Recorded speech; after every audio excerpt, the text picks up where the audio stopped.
Good morning everyone. Today I welcome you all on the MCIT digital platform.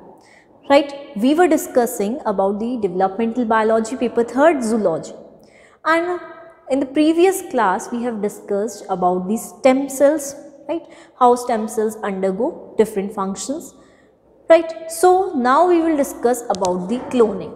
So cloning, we can say that it is a process by which what happens, same exact copies of organisms are formed. So it is a process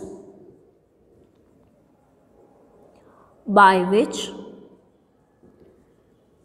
exact copies of organisms are formed. Now, second thing which we consider is that we know that it is a process जिसके अंदर different same organisms की exact copy form की जाती है. So, जो exact copy form हो रही है उनको हम क्या naming देते हैं? Clone, right? That means process है, process के through जो organisms form हो रहे हैं उन्हें हमने कहा clone. And clone can be termed as that they are the exact copies, right, or same copies of organisms. All right.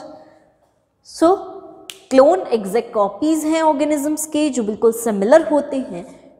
As a result, right, similar genes persist करते हैं. Now second important thing which comes to our mind, that suppose clone is the exact copy. That means we can say that here what we need is unfertilized egg.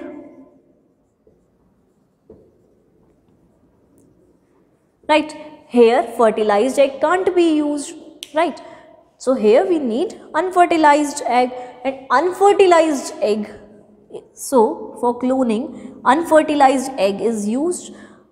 That's why exact copies of the parent, exact copies just like of the parent can be obtained. That means offsprings are just exactly same as the parent, right, or the gene level of the organism is just same like that of parents. So this is, but why we use unfertilized egg? What is the reason behind using unfertilized egg? क्यों हम unfertilised egg को use कर रहे हैं? इसके पीछे एक important reason ये होता है कि इफ़ फर्टिलाइज्ड एग को हम यूज़ करते हैं, राइट, एंड फर्टिलाइज्ड एग में male plus female both organisms के न्यूक्लियस प्रेजेंट रहते हैं, राइट, मेल फीमेल के न्यूक्लियस प्रेजेंट रहेंगे फर्टिलाइज्ड एग्स में. दैट्स वाई हम यहाँ पर कंसिडर करते हैं कि इफ़ दोनों के न्यूक्लियस यहाँ प्रेजेंट रहेंगे तो ये वैरायटी क्रिएट करेगा. ओके, ये वैरायटी या वेरिएशन या चेंज क्रिएट करेगा. That means it is a kind of sexual reproduction, right, if both the nucleus are meeting and zygote is formed. So variety हमें एलिमिनेट करनी है बिकॉज एग्जैक्टली सेम कॉपीज़ को form करना है. सो variety को हमें क्या करना है? एलिमिनेट करना है, रिमूव करना है यहाँ से. And for the removal of variety we use unfertilised egg, right. That means fertilized egg can't be used because it will further on create crossing over, and crossing over will create changes. Chiasma will form and it will create changes. So we don't want chiasma to be formed and we don't want changes to be formed, because during the chiasma formation exchange of chromosomes occur, right, exchange होता है, crossing over के time पे exchange होता है. So as a result we don't want that change, we don't want variety, we want to eliminate this variety. That's why we use unfertilised egg, right. So unfertilized egg will be used, so it will be considered as a kind of asexual reproduction, right. It is not a asexual reproduction, but it can be considered as a kind of asexual reproduction where only one nucleus or one type of nucleus can be used, right? So this is the general description of cloning, that how cloning can function, how cloning works. Now हम बात करते हैं instruments की, कि cloning के time पे हम काफ़ी डिफरेंट टाइप्स के इंस्ट्रूमेंट्स को यूज़ कर सकते हैं, right? So suppose this is the fertilized egg, suppose they have nucleus, right? Or we can say pronucleus, pronuclei, male pronuclei and female pronuclei, right?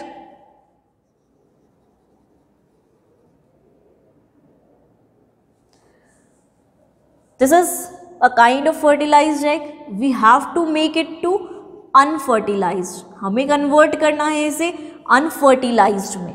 So there will be one pipette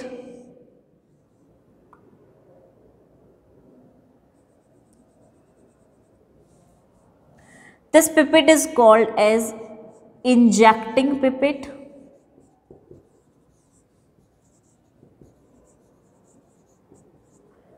Right? Injecting pipette. All right. There will be one pipette called as removing pipette.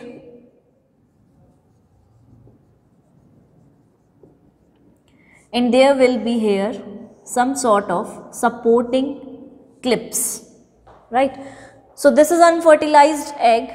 We have to create it. So male and female pronuclei are need to be removed from here, right? They need to be removed. And for removal, we need removing pipette, right? Or we can say that enucleated we can make it, right? हम जो इसे बना रहे हैं enucleated बना रहे हैं, that means जो न्यूक्लियस हैं उन्हें बाहर रिमूव हो रहा है. तो enucleation इज अ प्रोसेस जिसमें हम रिमूव कर रहे हैं न्यूक्लियस को, रिमूविंग न्यूक्लियस आउटसाइड, राइट? एक सेल है उसमें से न्यूक्लियस को इफ रिमूव करते हैं तो उसे enucleated cell we can name it, right? So after the removal it will be called as enucleated cell.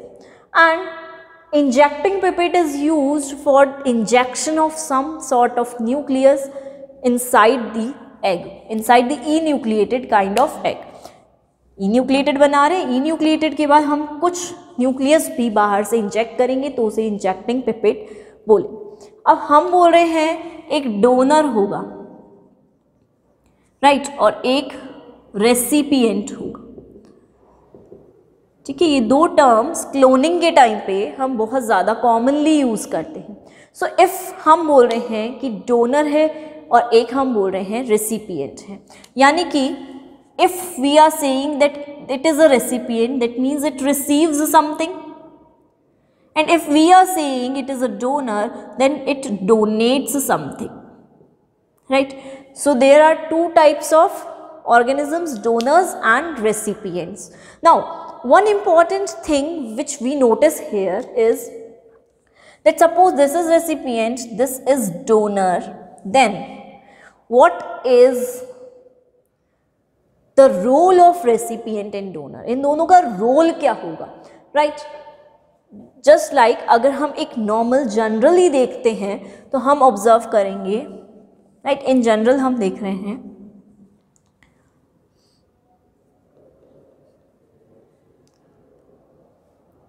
क्या देखेंगे हम इन जनरली कि हमारे पास टू सेल्स हैं, एक में मेल और फीमेल प्रोन्यूक्लियाई थे, उन दोनों को हमने बाहर रिमूव कर दिया तो ये कन्वर्ट हो गया इन्यूक्लिएटेड में, राइट? बिकॉज इसमें से न्यूक्लियस रिमूव हो गया तो ये इन्यूक्लिएटेड में कन्वर्ट हो गया.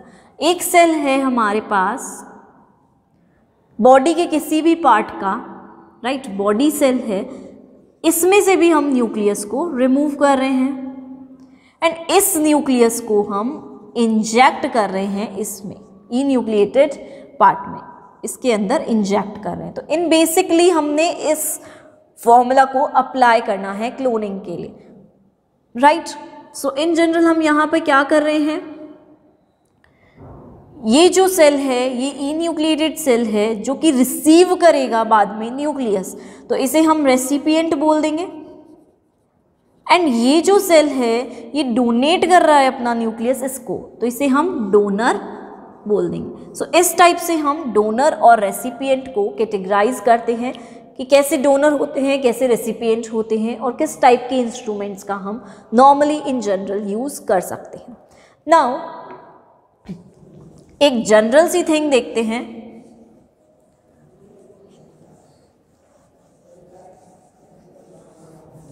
फिर हम क्लोनिंग के टाइप्स को स्टडी करेंगे। तो इन जनरल हम ये देखते हैं कि किस तरह से प्रोसेस अंडरगो होता है, राइट।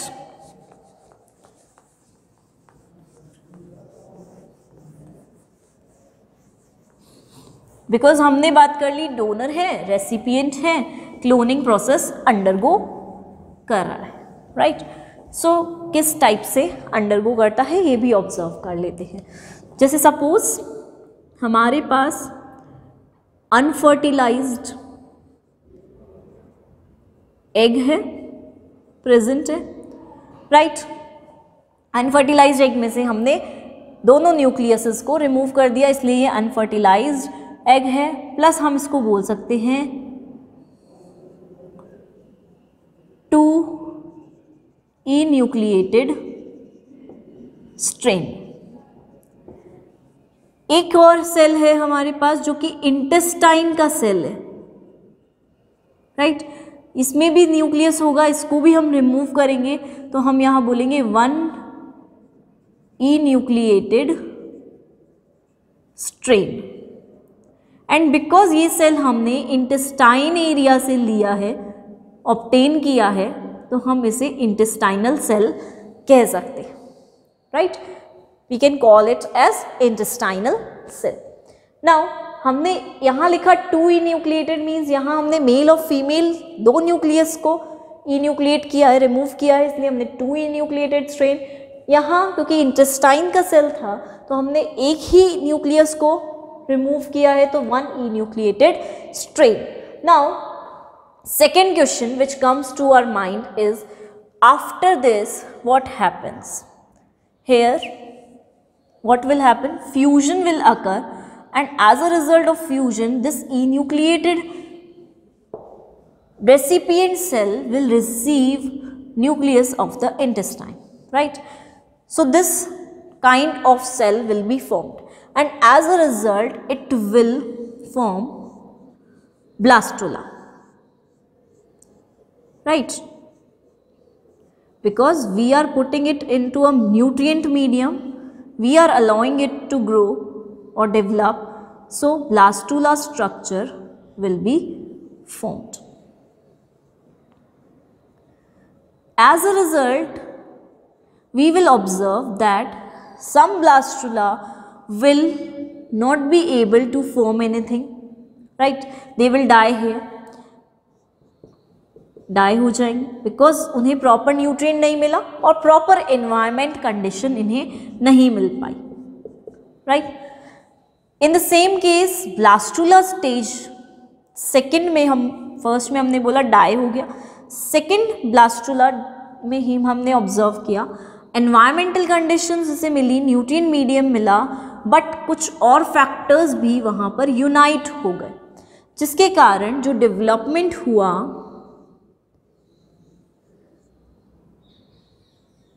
वो एबनॉर्मल एम्ब्रियो का डेवलपमेंट हुआ, यानी कि एम्ब्रियो जो नॉर्मल कंडीशन में होना चाहिए था वो एबनॉर्मली डेवलप हुआ, उसका डेवलपमेंट एबनॉर्मल हमें विजिबल हुआ, राइट। सो एबनॉर्मल एम्ब्रियो सेकेंड कंडीशन में फॉर्म हुआ। वहीं इफ़ हम थर्ड कंडीशन को कंसिडर करते हैं तो यहाँ हम ऑब्जर्व करेंगे एक नॉर्मल ग्रोथ पैटर्न हमें देखने को मिला,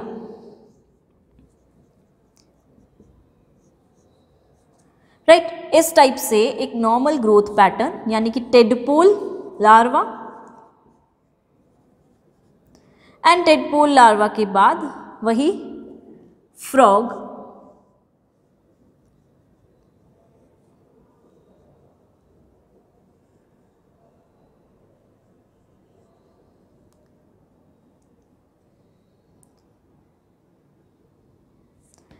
हमें ऑब्जर्व हुआ, एक नॉर्मल फ्रॉग हमें ऑब्जर्व हुआ, यानी कि नॉर्मल एम्ब्रियो ऑब्जर्व हो रहा है। ये हम कहाँ डेवलपमेंट करा रहे हैं? इन विट्रो कंडीशन में, यानी कि लैब कंडीशन में हमने डेवलपमेंट करवाया है। तो ब्लास्टुला जो थे वो डेवलप हो रहे थे लैब कंडीशंस में, कुछ तो वहीं पे ही डाई हो गए, ठीक है, कुछ वहाँ पर सर्वाइव कर गए। जो सर्वाइव किए उन्हें हमने किसी एडल्ट फ्रॉग के अंदर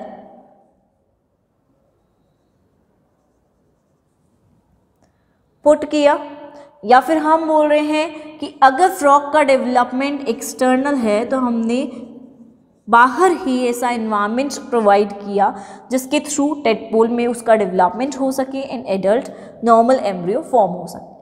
तो हमने क्या किया, लेबोरेटरीज में एक्सपेरिमेंट कंडक्ट किया और हमें 3 टाइप्स के रिजल्ट्स मिले। इन द सेम वे अगर हम सेकेंड कंडीशन को ऑब्जर्व करते हैं, अगेन ये भी क्या है, अनफर्टिलाइज्ड एग, राइट। ये इंटेस्टाइनल सेल है। इस सेल में से 1E न्यूक्लिएटेड स्ट्रेन है, यानी कि एक स्ट्रेन को बाहर रिमूव किया। इसमें 2E न्यूक्लिएटेड स्ट्रेन है,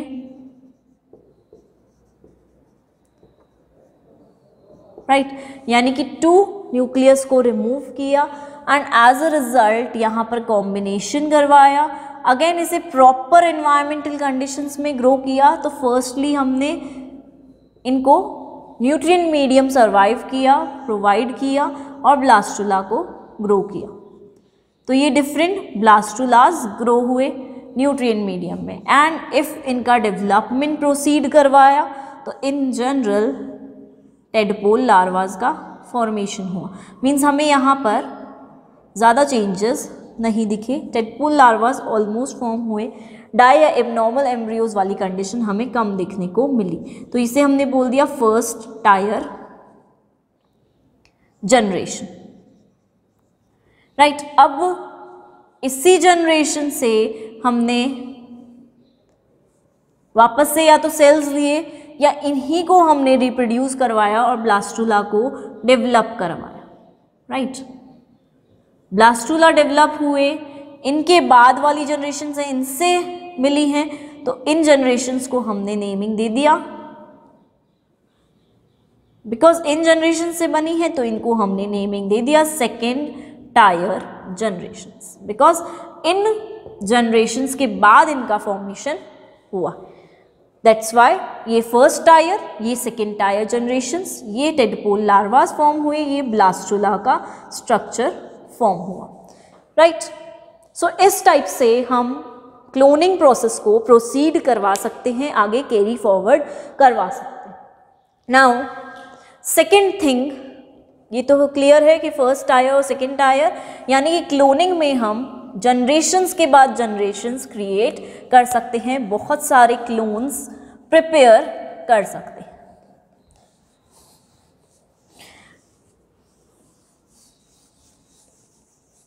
नाउ टाइप्स ऑफ क्लोनिंग की बात करते हैं, कंसिडर करते हैं टाइप्स ऑफ क्लोनिंग को। तो हम देखेंगे कि किस किस टाइप से क्लोनिंग जो है वो प्रेजेंट होती है। कंसिडर किया हमने टाइप्स को, तो टाइप्स में हमारे नंबर 1 आता है जेनेटिक क्लोनिंग। इफ हम बोल रहे हैं कि जेनेटिक क्लोनिंग है, दैट जस्ट मीन्स कि ये क्लोनिंग किसकी प्रेजेंस में या किस सब्सटेंस की क्लोनिंग हो रही है, एग्जैक्ट कॉपीज किसकी बन रही है, जीन्स की, राइट। जीन्स जो हैं उनकी एग्जैक्ट कॉपीज यहाँ पर बनाई जा रही हैं। तो जीन की क्लोनिंग इफ हो रही है तो उसे हम जेनेटिक क्लोनिंग बोलते हैं, यानी क्लोनिंग हम जीन लेवल पे करवाएंगे तो हम उसे जेनेटिक क्लोनिंग नेमिंग देते हैं। नाउ जेनेटिक क्लोनिंग का यूज़ हमारे बहुत सारे डिजीज़ में आ सकता है एंड बहुत सारी जो ड्रग्स हैं उन्हें हम जेनेटिक क्लोनिंग्स के थ्रू प्रिपेयर करवा सकते हैं एंड इनका लार्ज नंबर हम क्रिएट कर सकते हैं, बिकॉज क्लोनिंग में लार्ज नंबर बहुत सारी जनरेशन्स तक क्लोनिंग करवाई जा सकती है एंड एग्जैक्ट सेम कॉपीज हमें ऑब्टेन होती है। नाउ सेकेंड रीज़न हमने कहा कि ड्रग्स की हम क्लोनिंग करवा सकते हैं, कुछ जीन्स की क्लोनिंग करवा सकते हैं जो जीन्स सपोज बहुत सारे डिजीज़ेस को ट्रीट कर सकें, लाइक कैंसर्स में कुछ जीन्स डिस्ट्रॉय हो जाते हैं, उन जीन्स की क्लोनिंग करवा सकते हैं हम और एज अ रिज़ल्ट हम ट्रीटमेंट कर सकते हैं बहुत सारे डिजीज़ेस का। तो जब प्रोसेस की बात करते हैं जेनेटिक क्लोनिंग में तो हमें डिफरेंट प्रोसेसेस ऑब्जर्व होते हैं। लाइक नंबर 1 प्रोसेस की बात करते हैं तो isolation of a desired gene, right. Second, isolation of a plasmid. Third, recombinant DNA, right? Fourth, insertion of plasmid. And lastly, fifth, multiple copies। यानी कि जीन क्लोनिंग को हम 5 स्टेप्स में डिवाइड कर सकते हैं। सबसे firstly isolation of a desired gene का मतलब क्या हुआ कि यहाँ पर एक डिजायर्ड जो जीन है, जो एक प्रॉपर जीन है जिसकी हमें नीड है, राइट, या जिसकी हमें क्लोनिंग करवानी है, उसको हम आइसोलेट करते हैं ऑर्गेनिज्म से। और इस आइसोलेशन के टाइम पे हम कौन सी मॉलिक्यूलर सीजर्स का यूज़ कर सकते हैं? मॉलिक्यूलर सीजर्स को हम एज सच एंडोन्यूक्लिएजेस भी बोल सकते हैं, right. If they are cutting from in between the genes, they are called as endonucleases। between the genes से कर रहे हैं cleave तो endonucleases। exonucleases भी they can be called, right, exonucleases भी कह सकते हैं हम इन्हें। सो इनको हम यूज़ करके, मॉलिक्यूलर सीजर्स जो होते हैं उनको यूज़ करके हम एक डिज़ायर्ड जीन को आइसोलेट कर सकते हैं, रिमूव कर सकते हैं हमारे proper nutrient media, proper laboratory conditions में। आइसोलेशन हो गया एक डिज़ायर्ड जीन का। सपोज हम कह रहे हैं हमें कोई ड्रग बनानी है और वो ड्रग की जीन का हमने आइसोलेशन कर लिया, राइट। सीजर्स को यूज़ करके, रिस्ट्रिक्शन एंजाइम्स को यूज़ करके हमने आइसोलेशन किया।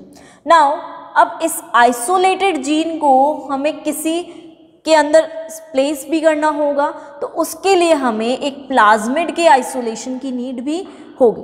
और प्लाज्मिड के आइसोलेशन की नीड के लिए हम क्या ऑब्जर्व करते हैं यहाँ पर कि प्लाज्मिड का जो आइसोलेशन है वो हम किसी बैक्टीरिया या किसी ई कोलाई से कर सकते हैं, राइट। किसी बैक्टीरिया में प्लाज्मिड प्रेजेंट होते हैं, राइट।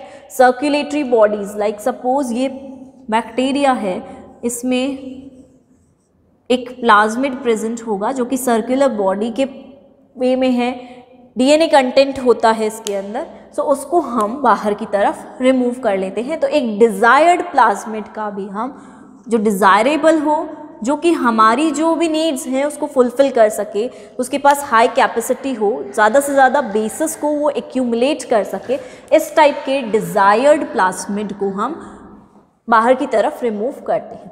नाउ थर्ड स्टेप की जब बात करेंगे, हमने प्लाज्मिड को आइसोलेट कर लिया, हमने डिज़ायर्ड जीन को आइसोलेट कर लिया। नाउ हम रिकॉम्बिनेंट डीएनए फॉर्म करेंगे। नाउ रिकॉम्बिनेंट डीएनए कैसे फॉर्म होगा कि जो प्लाज्मिड है, सपोज सर्कुलर बॉडी है, इसको हम ब्रेक करेंगे, कट करेंगे। कट किसकी हेल्प से करेंगे? Restriction enzymes. और रिस्ट्रिक्शन एंजाइम्स बहुत सारे यूज़ किए जा सकते हैं।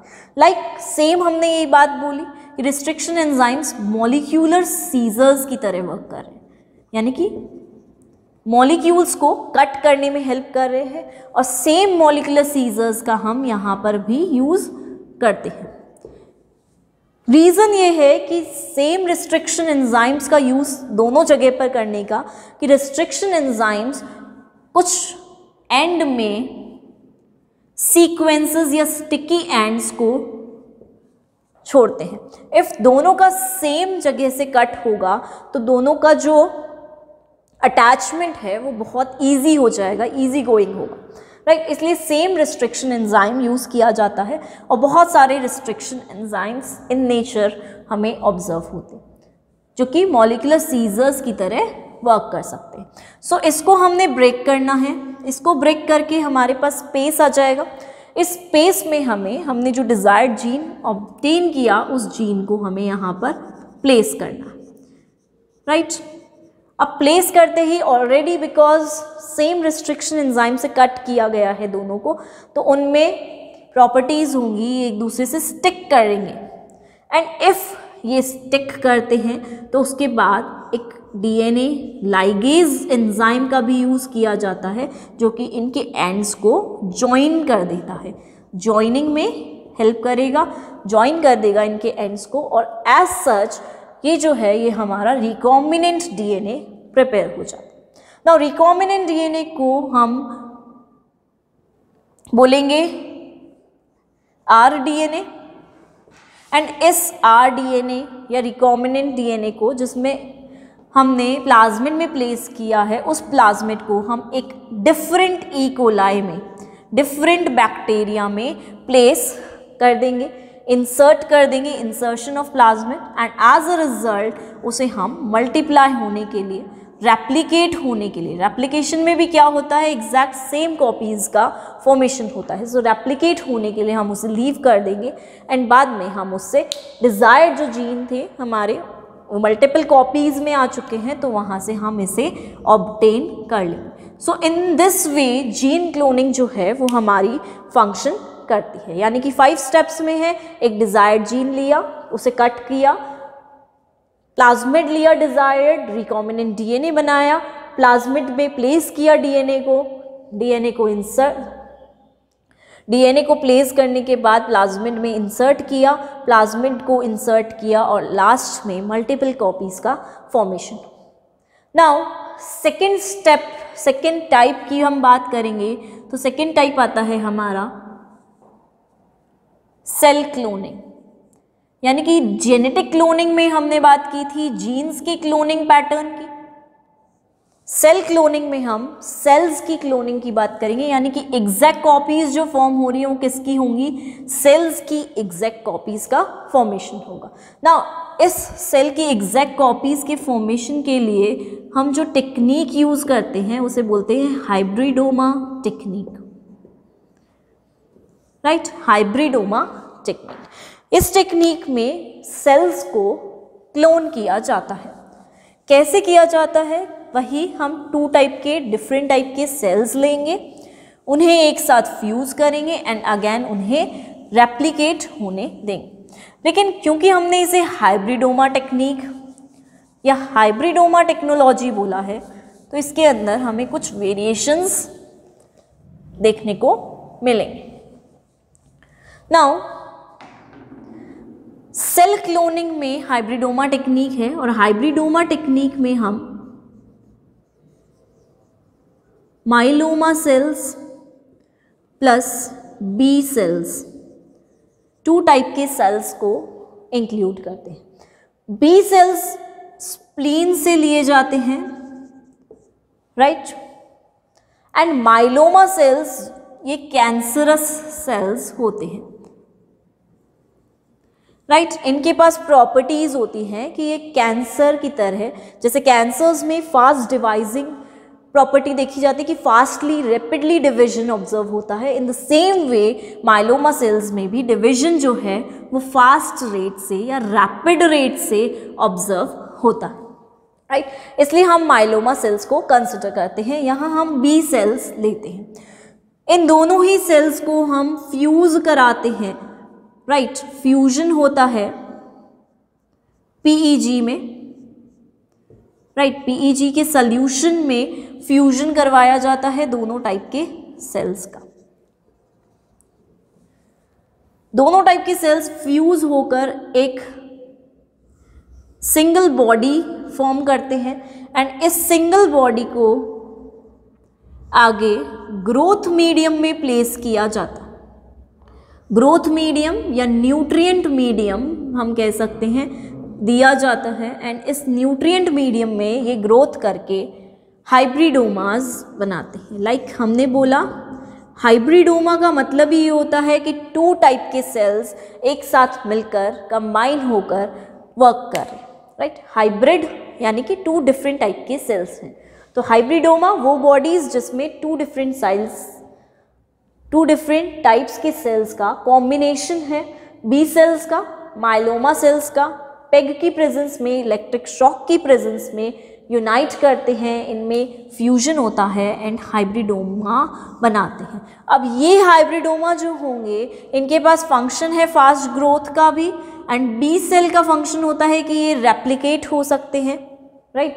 तो रेप्लिकेशन का फंक्शन भी इनमें प्रेजेंट है, यानी कि दो कैरेक्टर्स एक साथ यहाँ पर यूनाइट किए हमने ताकि हमें बेटर रिजल्ट्स मिल सके। अब इन द सेम वे हम इन हाइब्रिडोमा सेल्स को ग्रो कराएंगे और हम मोनोक्लोनल एंटीबॉडीज़ को इनसे फॉर्म कर सकते हैं, यानी कि एंटीबॉडीज़ के फॉर्मेशन में ये सेल्स या ये टेक्निक जो होती है वो फंक्शन करती है और इम्पॉर्टेंट रोल प्ले कर सकती है। तो इसे हम बोलेंगे सेल क्लोनिंग, जो कि किसकी हेल्प से हो रहा है, हाइब्रिडोमा टेक्नोलॉजी की हेल्प से हाइब्रिडोमास फॉर्म होंगे एंड मोनोक्लोनल एंटीबॉडीज़ में इसका एक लार्ज एप्लीकेशन होता है। थर्डली हम बात करते हैं ऑर्गेनिज्मल क्लोनिंग, यानी कि यहाँ पर क्लोनिंग किसकी हो रही है, ऑर्गेनिजम्स की क्लोनिंग हो रही है। जितने भी ऑर्गेनिजम्स हैं उनको as it is as such clone करवाया जाता है, तो हम उसे ऑर्गेनिज्मल क्लोनिंग कहेंगे। हमने ऑब्जर्व किया है कि अभी तक टेडपोल की क्लोनिंग करवाई जा चुकी है, इसके बाद एक एन्यूरन की क्लोनिंग करवाई थी, इसके बाद एक शीप, डॉली शीप की क्लोनिंग करवाई गई जो कि इयान विल्मुट ने करवाई थी और ये बहुत फेमस केस हुआ था। देन नेक्स्ट एक लैबोरेटरी है हवाई यूनिवर्सिटी में, उस यूनिवर्सिटी में 50 माइस को क्लोन करवाया गया, राइट। सो इस तरह से एक पर्टिकुलर ऑर्गेनिज्म की ही क्लोनिंग हो रही है, तो उसे हम ऑर्गेनिज्मल क्लोनिंग कहते हैं। दैट मीन्स हमने क्या ऑब्जर्व किया, 3 टाइप्स की क्लोनिंग थी। First gene cloning, genetic cloning को हम थेराप्यूटिक क्लोनिंग भी कहते हैं बिकॉज वो थेरेपीज़ में, ड्रग्स के फॉर्मेशन में हेल्प करती।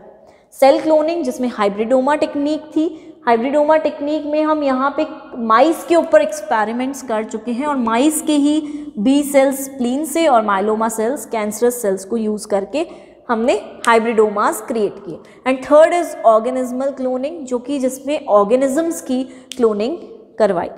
नाउ इन जनरल तो हमने 3 टाइप्स की क्लोनिंग को ऑब्जर्व कर लिया। थर्डली हम बात करते हैं क्लोनिंग में एक टेक्निक यूज़ की जाती है जिसे हम बोलते हैं SCNT। इसका एक बहुत इम्पॉर्टेंट रोल है और SCNT most of the cloning procedures में यूज़ की जाती है और मोस्टली एनिमल क्लोनिंग में इसका एक इम्पॉर्टेंट रोल रहता है। जब हम SCNT के फुल फॉर्म की बात करते हैं तो इसे हम बोलते हैं somatic cell nuclear technology. SCNT somatic cell nuclear technology, यानी कि यहाँ पर सोमैटिक सेल का यूज़ होगा, राइट। सो SCNT में हम 2 टाइप्स के मैथड्स देखते हैं। एक मैथड है हमारा रोजलिन टेक्निक, एक टेक्निक है हमारी होनोलुलु टेक्निक।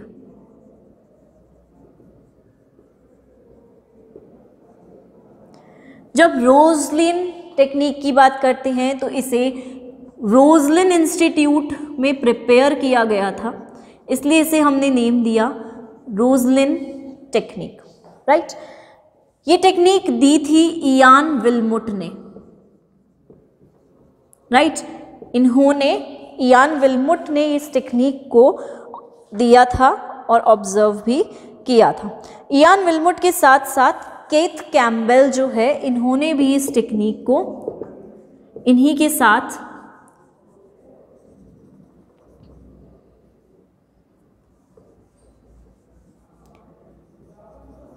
दिया था।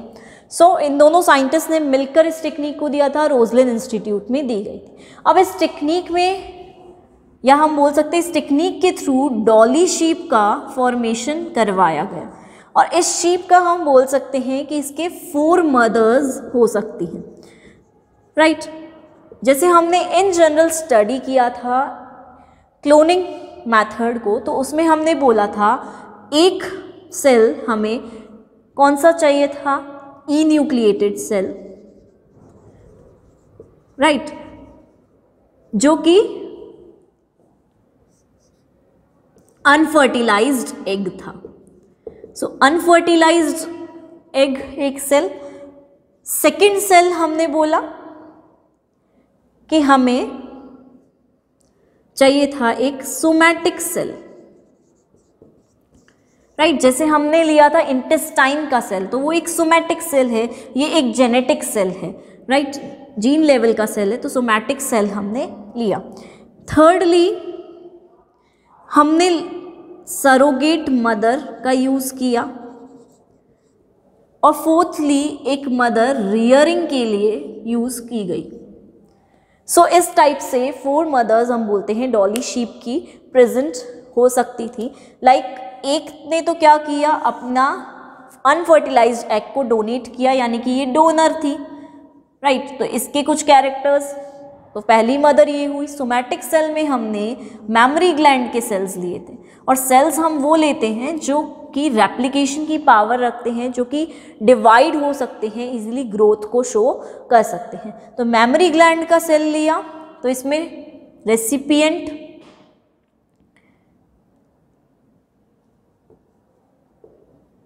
की तरह था, ये न्यूक्लियस देगा आगे जाकर अपना, राइट। तो एज अ न्यूक्लियस हम इसको यूज करेंगे। एंड नाउ सरोगेट मदर, जो जाइगोट बनेगा, ब्लास्टुला बनेगा, उस ब्लास्टुला को सरोगेट मदर की यूटेरस में या ओविडक्ट में इम्प्लांट करवाया जाएगा, and as a result last में जब बेबी बर्थ करेगा तो रियर और उसके प्रोटेक्शन के लिए, उसका ध्यान रखने के लिए, उसे फूड प्रोवाइड कराने के लिए एक 4th मदर की नीड हो सकती है। इस टाइप से हम 4 मदर्स को कंक्लूड करते हैं। रोजलिन टेक्निक में हमने नॉर्मली क्या किया, एक सेल लिया हमने अनफर्टिलाइज्ड, जिसे कि हमने इन्यूक्लिएट कर दिया, यानी कि उससे न्यूक्लियस को रिमूव कर दिया। एक सेल हमने लिया मैमरी ग्लैंड का, इसे भी हमने इन्यूक्लिएट किया, एंड इसका न्यूक्लियस हमने इस सेल में डाल दिया, राइट।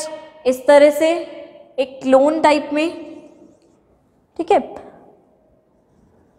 इन्यूक्लिएटेड पिपेट से इन्यूक्लिएट किया, इन्यूक्लिएटेड पिपेट से इन्यूक्लिएट किया, और उसको इसके अंदर डाल दिया, राइट। अब हमने इंजेक्ट तो कर दिया, बट यहाँ पे हमें इंजेक्शन ज़रूरी नहीं है कि हम पिपेट के थ्रू ही करें। कई बार पिपेट के थ्रू चांसेस होते हैं कि डैमेज हो जाए, तो इसलिए हम यहाँ पर क्या करते हैं, इस न्यूक्लियस को इसकी वॉल के पास प्लेस करते हैं और उसे इलेक्ट्रिक शॉक देते हैं। तो इलेक्ट्रिक शॉक देने से क्या होगा, ये इसके साथ फ्यूज़ कर जाएगा, राइट। एंड अगेन नेक्स्ट में हम इसका क्लोन बनवा सकते हैं, यानी कि इसको हम ब्लास्टुला में प्रिपेयर करेंगे, और ब्लास्टुला के बाद एंड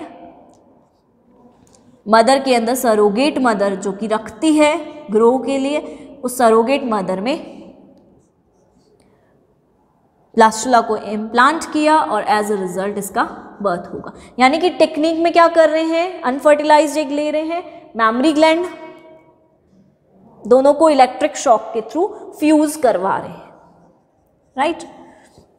अब सेकेंड थिंग हम ये बोलते हैं कि हम जो सेल ले रहे हैं अनफर्टिलाइज्ड एग वाला, उसे हम Q0 यानी कि क्यूसेंट स्टेज में रखते हैं, उसे हम ज़्यादा फूड नहीं देते ताकि ज़्यादा इम्बैलेंस ना हो।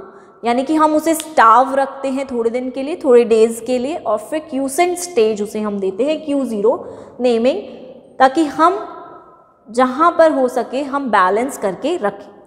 होनोलुलु टेक्निक की बात करते हैं तो ये हवाई इंस्टीट्यूट होनोलुलु में टेक्निक डेवलप की गई थी। प्लेस का नाम है होनोलुलु, इसलिए इसका नेम दिया गया होनोलुलु टेक्निक। अब दोनों टेक्निक्स में हम ऑब्जर्व कर रहे हैं कि दोनों टेक्निक्स इंस्टीट्यूट के नेम पर है, राइट। और जब हम बात करते हैं इस टेक्निक के फाउंडर की, तो इसको डेवलप किया था टेरुहिको वाकायामा ने, राइट। टेरुहिको वाकायामा ने इसे डेवलप किया था, तो साइंटिस्ट का नाम वाकायामा।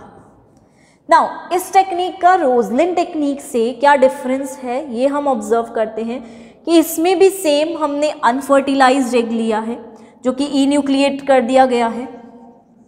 इसमें भी सेम हमने मेमरी ग्लैंड लिया, उसे भी इन्यूक्लिएटेड कर दिया, उसका सेल लिया, राइट। जब फ्यूजन करवाया तो फ्यूजन के टाइम पर, राइट, दोनों के मिक्सचर के टाइम पर हमने यहाँ पर इलेक्ट्रिक शॉक का यूज़ नहीं किया। यहाँ पर हमने एक सॉल्यूशन में इसे प्लेस किया 1 आवर के लिए या कुछ समय के लिए, कुछ टाइम के लिए सॉल्यूशन में प्लेस किया, तो फ्यूजन उस सॉल्यूशन के बेसिस पर हुआ, राइट। जैसे सॉल्यूशन में हमने प्लेस किया और सॉल्यूशन में हमने स्ट्रोंशियम रखा, राइट। स्ट्रोंशियम के साथ कुछ मिनरल्स को भी प्लेस किया, तो एज अ रिजल्ट क्या हुआ, सॉल्यूशन में रहने के कारण इनका फ्यूजन, न्यूक्लियस और सेल का फ्यूजन इजीली हो गया और ये न्यूक्लियस इजीली अंदर जाके एंटर होके फ्यूजन शो करेगा, ठीक है। एज अ रिजल्ट फ्यूजन के बाद ब्लास्टुला प्रिपेयर होगा और उस ब्लास्टुला को सरोगेट मदर के अंदर इम्प्लांट कर सकते हैं and as a result birth हो सकता है। इम्प्लांटेशन कहाँ होगा, जहाँ पर ग्रोथ होती है, यानी कि यूटेरस की प्लेस में, जहाँ पर यूटेरस प्रेजेंट है वहाँ पर इम्प्लांटेशन होगा। तो इन दोनों टेक्निक्स का मेन डिफरेंस यही है कि एक टेक्निक में तो हम क्या कर रहे हैं, यहाँ पर इलेक्ट्रिक शॉक के थ्रू फ्यूजन दे रहे हैं, सेकेंड टेक्निक में हम फ्यूजन दे रहे हैं स्ट्रोंशियम के न्यूट्रिएंट मीडिया में सॉल्यूशन में। इलेक्ट्रिक शॉक इसलिए नहीं दे रहे बिकॉज यहाँ पर इलेक्ट्रिक शॉक के कारण सेल्स जो है उनका कंटेंट जो है वो डेड हो सकता है, डिस्ट्रॉय हो सकता है एंड प्रॉपर डेवलपमेंट वहाँ पर नहीं हो पाएगा। और क्लोनिंग के टाइम पे बहुत सारे प्रिकॉशंस लिए जाते हैं, इसलिए सॉल्यूशन को प्लेस किया और इस सॉल्यूशन से हमें काफ़ी बेटर रिजल्ट्स भी मिले। तो इस होनोलुलु टेक्निक के डेवलपमेंट से हमने यही ऑब्जर्व किया कि हमें बहुत अच्छा डेवलपमेंट स्कोप मिलता है क्लोनिंग के लिए और इजीली डेवलपमेंट को ये शो करता है।